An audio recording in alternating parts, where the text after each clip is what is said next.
Parents, you must always hold the keys to the AI toolbox. AI is already in classrooms across the country. Millions of teachers are using AI in various ways. They use it to grade papers and to streamline their workload. They use it to create individual learning plans for students. And students are already using AI too. They're using it for research in the classroom, and some are using it to create new technology and use it in innovative ways to advance their learning. It's really exciting to see what's happening. Truly, there's also a downside to having AI in the classroom without any guardrails. We hear stories in the news already across the country, and parents are testifying that this is happening.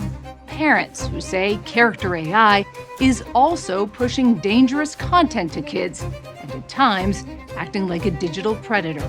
These companies knew exactly what they were doing. They designed chatbots to blur the lines between human and machine.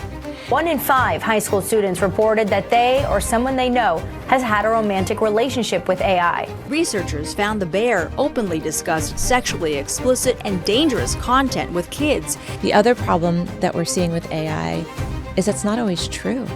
Sometimes AI can tell you what you want to hear, not necessarily what is true. It's not helpful when students just use it to directly cheat. Parents have to understand the algorithms that are basically set up to direct our children to look at certain things, feel certain things, and believe certain things. That's the role of a parent, not an algorithm. We are living in a moment of wonder, and it is our responsibility to prepare children in America.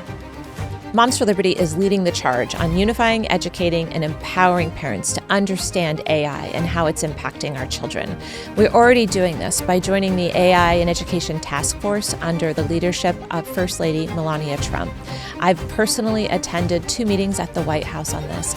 I've spoken to members of the cabinet about the guardrails that need to be put in place to protect our children.